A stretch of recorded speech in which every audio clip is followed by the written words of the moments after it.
यानिक उसके घर के बाहर सो रहा था। जैसे ही गिसेल ने उसे देखा, उसे बाहर छोड़ना सही नहीं लगा, इसलिए उसने उसे अंदर बुला लिया।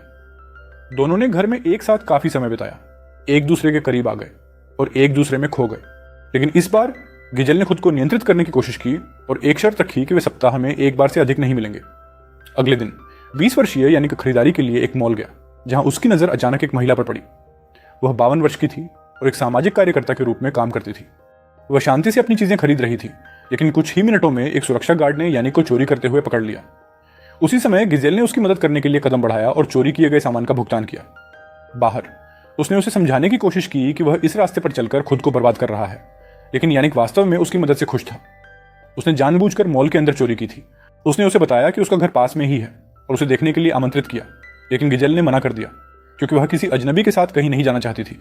यानी खुद को रोक नहीं पाया और उसे मिठाई का डिब्बा दे दिया। जब गिजेल जा रही थी तो उसका पर्स गिर गया। जब वह उसे उठाने के लिए झुकी तो यानी कि नजर उसके शरीर पर टिक गई। गिजेल को यह बिल्कुल पसंद नहीं आया। इस व्यवहार ने उसे परेशान कर दिया, जिससे उसकी यह धारणा पक्की हो गई कि कुछ लोग कभी नहीं बदलते। फिर दृश्य बदलता है। वह घर लौटी और अपने पर्स को ध्यान से चेक किया, केवल यह पता लगाने के लिए कि उसकी आईडी गायब थी। उसे एहसास हुआ कि यानिक ने इसे ले लिया होगा। इस बीच अपने घर पर यानिक ने उसका आईडी पकड़ा और उसका पता जानने की कोशिश करने लगा। अगले दिन सुबह गिजेल को पता चला कि उसके पति की मृत्यु हो गई है। वे अलग अलग रह रहे थे। वह उसके घर गई, जहां उसका अंतिम संस्कार हो रहा था। उसका बेटा, बेटी और बहन वहां थे, उसके दुख में उसका सहारा बनकर। उसके पति के एक दोस्त ने आगे बढ़कर उसकी प्रशंसा करना शुरू किया, उसकी खूबियों की तारीफ की, लेकिन उसके शब्दों ने गिजेल के दिल को नहीं छुआ। वह अंदर से खाली महसूस कर रही थी। जब वह बाहर निकली तो उसने यानिक को अपनी कार के पास इंतजार करते देखा। उसने उसका पर्स लौटाया जो वह पीछे छोड़ आई थी। उसे देखकर गिजेल गुस्से में आ गई, सोचते हुए कि उसने जानबूझकर ऐसा किया है। लेकिन अगले ही पल उसकी आंखों में आंसू भर आए। वह टूट गई और यानिक को गले लगा लिया।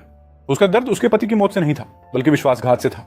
उसने किसी और से प्यार किया था और उसे केवल इस्तेमाल किया था। उसे सांत्वना देने की कोशिश में यानिक ने उसे कसकर पकड़ा, जैसे वह उसकी टूटी हुई स्थिति को सहारा देना चाहता हो। रोते हुए गिजेल ने उसे अपने पति के बारे में सब कुछ बताना शुरू किया।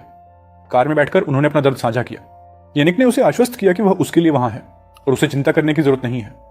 ये कहते हुए उसने उसे चूमा और आश्चर्यजनक रूप से गिजेल को यह अच्छा लगा।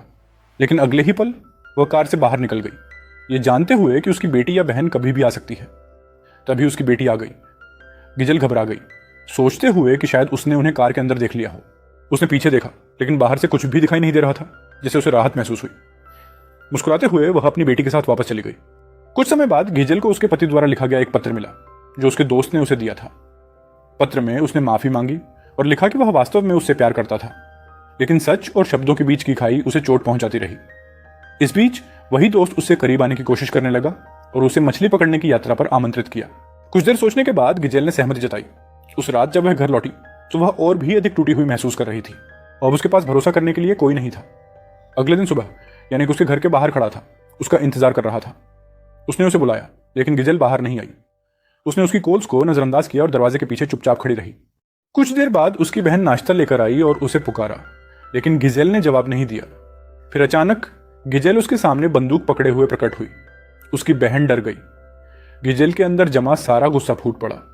उसने अपनी बहन को बताया कि उसका पति उसे धोखा दे रहा था और किसी दूसरी औरत के साथ संबंध में था। यह सुनकर उसकी बहन चौंक गई।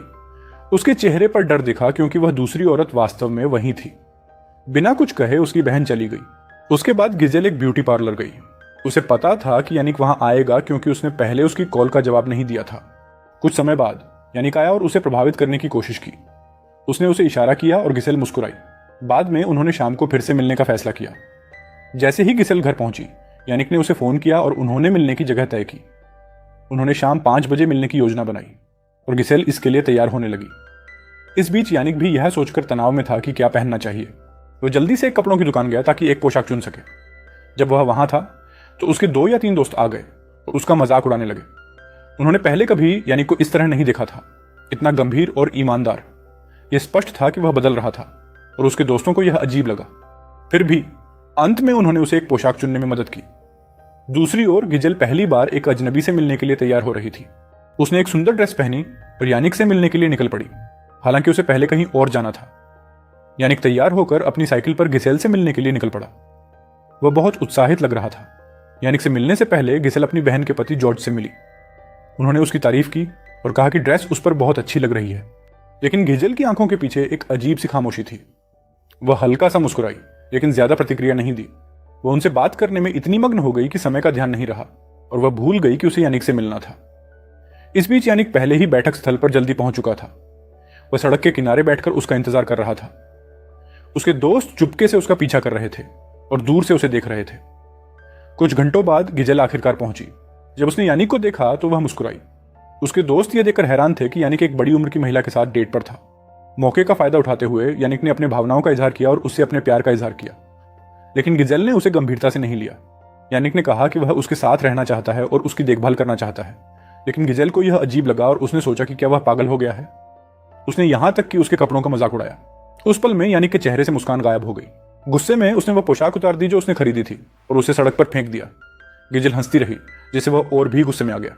जब वह उसके प्यार को नहीं समझ पाई तो यानिक गुस्से में अपनी गर्लफ्रेंड के घर चला गया। उसका दिल टूट गया था।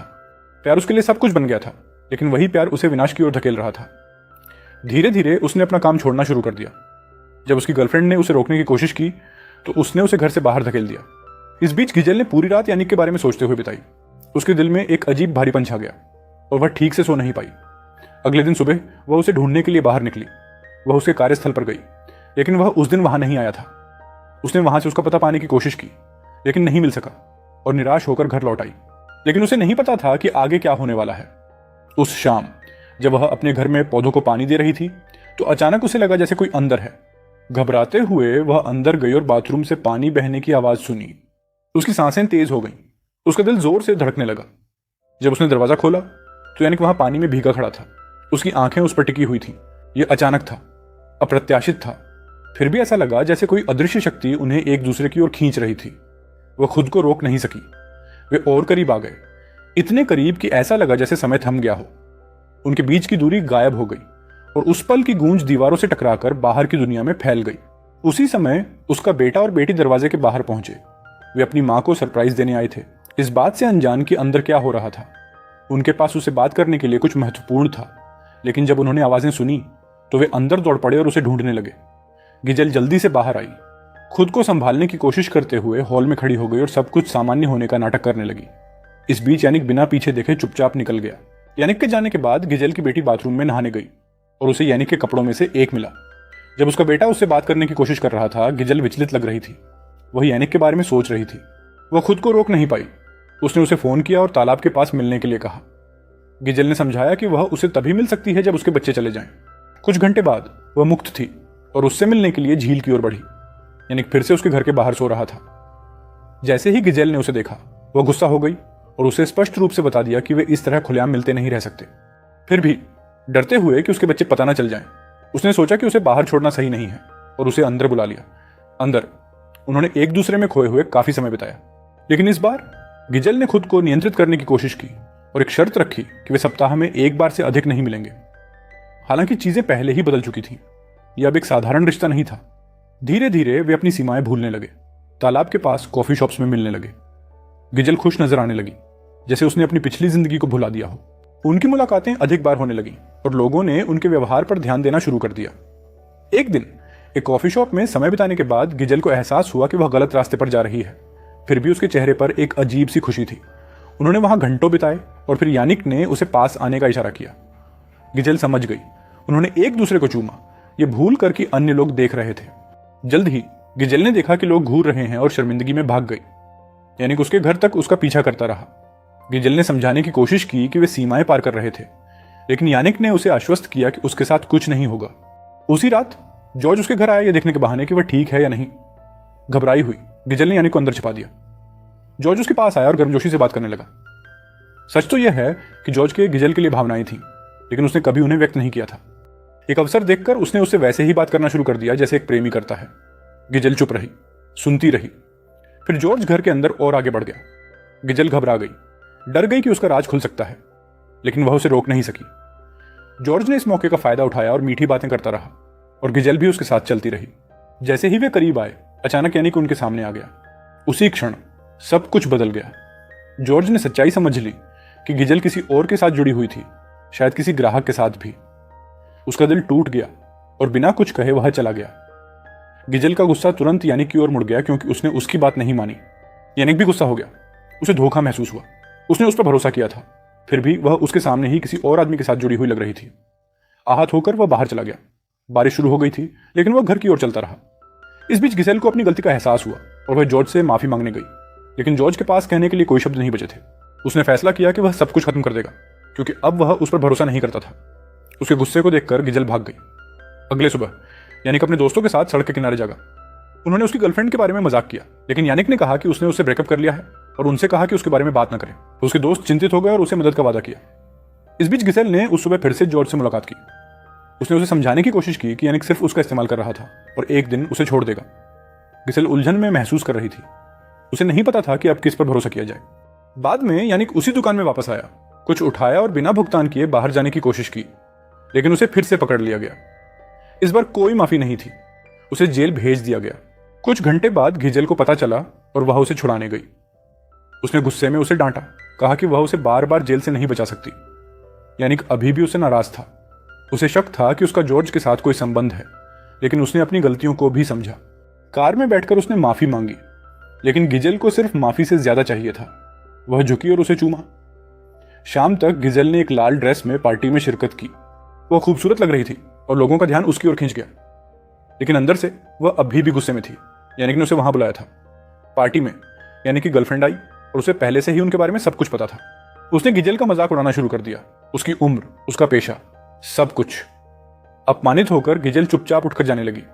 यानिक ने उसे रोकने और चूमने की कोशिश की, लेकिन वह बिना कुछ कहे चली गई। यानिक को एहसास हुआ कि उनका रिश्ता टूट रहा था। उसने माफी मांगने और इसे बचाने की कोशिश की, लेकिन गिजेल पहले ही जा चुकी थी। बाहर उसने उसे रोकने के लिए उसके कंधे पर हाथ रखा, लेकिन वह अभी भी गुस्से में थी। उसने खुद को छुड़ाया, अपनी कार में बैठी और घर चली गई। उसके जाने के बाद उसकी बहन ने पूछा कि क्या हुआ था। उनके दोस्तों ने बताया कि गिजेल और यानिक का अफेयर चल रहा था और एक गलतफहमी के कारण उनके बीच दूरी बढ़ गई थी। यह सुनकर उसकी बहन पूरी तरह से हैरान रह गई। थोड़ी देर बाद यानिक अपनी साइकिल पर उसका पीछा करते हुए उसके घर पहुंचा, लेकिन गिजेल ने उसे नजरअंदाज कर दिया। जैसे ही वह अंदर गई, उसकी बेटी वहां खड़ी थी। उसके हाथ में एक अजनबी युवक का कपड़ा था। उसकी आंखों में सवाल थे और उसकी आवाज में दर्द था। हम सब आपका इंतजार कर रहे थे कि आप पापा की राख बिखेरें। तुम कहां थी? तुम मुझे बता सकती हो कि तुम्हारे साथ क्या हो रहा है? गिजेल चुप रही। उसे एहसास हुआ कि उसकी बेटी उस पर शक करने लगी थी। वह कपड़ा यानिक का था, जो उस दिन बाथरूम में छूट गया था। परेशान होकर गिजेल अगले दिन अपनी बहन से मिलने गई। उसके अंदर दबी हुई पीड़ा धीरे धीरे बाहर आने लगी। उसने कहा, प्यार में धोखा अक्सर अपने ही लोग देते हैं। लेकिन उसकी बहन चुप रही। गिजेल ने जॉर्ज के बारे में भी खुलकर बात की। यह सुनकर उसकी बहन के अंदर कुछ जल उठा। उसे समझ में आ गया कि गिजेल के किसी और के लिए भावनाएं विकसित हो गई हैं। उसी समय गिजेल के बच्चे अंदर आ गए। उसकी बहन ने जल्दी से अपना हाव भाव बदल लिया और खुश होने का नाटक किया, लेकिन गिजेल की बेटी ने अपनी मौसी की आंखों में देखा और पूछा, क्या आप कुछ छुपा रही हैं? क्या आप हमें सच बता सकती हैं? कमरे में सन्नाटा छा गया। उसकी चाची ने झूठ बोला, तुम्हारी मां बस तुम्हारे पिता के बारे में परेशान है। लेकिन बेटी समझ गई कि उसे झूठ बोला जा रहा है। उसी समय बाथरूम से एक आवाज आई और अगले ही पल यानिक दिखाई दिया। सभी लोग सदमे में जम गए। गिजेल ने जल्दी से स्थिति संभालने की कोशिश की और कहा, वह मेरा क्लाइंट है। वह मानसिक रूप से स्थिर नहीं है। मुझे उसका ख्याल रखना होगा, नहीं तो वह नियंत्रण खो सकता है। लेकिन उसकी बेटी पहले ही सच समझ चुकी थी। दूसरी ओर यानिक सब कुछ उजागर करना चाहता था। गिजेल का बेटा भी जानना चाहता था कि वह कौन है और वहां क्या कर रहा है। यानिक ने खुलेआम गिजेल को अपनी प्रेमिका कहा और यह सुनकर गिजेल का गुस्सा फूट पड़ा। वह बाहर चली गई और यानिक उसके पीछे गया। घर के अंदर सभी लोग हैरान रह गए, ये समझते हुए कि गिजेल का अफेयर चल रहा था। बाहर गिजेल चिल्लाई, तुम्हें यहां आने के लिए किसने कहा? तुम मेरे परिवार के सामने मेरी इज्जत खराब कर रहे हो। मेरी जिंदगी से दूर रहो। पास में जॉर्ज ये सब देख रहा था और उसके चेहरे पर एक अजीब संतोष था। फिर गिजेल ने यानिक से जाने के लिए कहा और कहा कि वे बाद में बात करेंगे। उसके बाद वह अपनी बहन के पास वापस चली गई। कुछ समय बाद दोनों बहनें अपने पति की राख को विसर्जित करने के लिए तालाब गईं। पानी के पास खड़ी होकर उसकी बहन अचानक टूट गई और कहा, मुझे माफ कर दो। मेरा तुम्हारे पति के साथ संबंध था। जब तुम काम पर होते थे मैं तुम्हारे घर आती थी और यह चलता रहा। यह सुनकर गिजेल के पैरों तले जमीन खिसक गई। उसकी आवाज कांपने लगी। तुम मेरी अपनी बहन थी, तुम ऐसा कैसे कर सकती थी? सच्चाई और भी बुरी थी। यह शादी के एक दिन बाद ही शुरू हो गया था। जब वे बहस कर रहे थे, यानी गिजेल को ढूंढने बाहर गया था। जॉर्ज दूर खड़ा होकर बहनों को लड़ते हुए देख रहा था। गिजेल के बच्चे नहीं समझ पा रहे थे कि उनकी मां और उनकी चाची के बीच क्या हो रहा था। स्थिति इतनी गंभीर हो गई कि उसकी बहन को तालाब में उतरना पड़ा। उसे वहीं छोड़कर गिजेल ने एक नाव ली और किनारे पर वापस आ गई। यानिक अपनी कार के पास खड़ा था और उसने उसे वहां देखा। इस बीच उसकी बहन धीरे धीरे किनारे की ओर तैरकर वापस आ गई। गिसेल का गुस्सा चरम पर था। वह जॉर्ज की कार की ओर बढ़ी। यानिक पास में खड़ा था, किसी भी स्थिति में उसके साथ खड़ा रहने के लिए तैयार। अचानक जॉर्ज और यानिक के बीच झगड़ा शुरू हो गया। शोर सुनकर गिसेल दौड़कर आई और किसी तरह उन्हें रोक दिया। जॉर्ज से पीछे हटने को कहा। उसने ऐसा किया। उसके बाद बिना सोचे यानिक और गिजेल ने एक दूसरे को थाम लिया। उनके भाव अब छुपे नहीं थे। गिजेल के बच्चे दूर खड़े होकर सब कुछ देख रहे थे और पहली बार उनके चेहरों पर शांति का भाव आया। उनकी मां आखिरकार अपनी शर्तों पर जीवन जी रही थी। फिर वे दोनों एक साथ उस जगह से एक लंबी यात्रा पर निकल पड़े, अतीत को पीछे छोड़ते हुए और एक दूसरे का हाथ थामे हुए। और इस तरह उनकी कहानी धीरे धीरे समाप्त हो गई, अजीब लेकिन अपने तरीके से शांतिपूर्ण। यानिक और गिजेल ने अंततः एक दूसरे में खुशी पाली थी।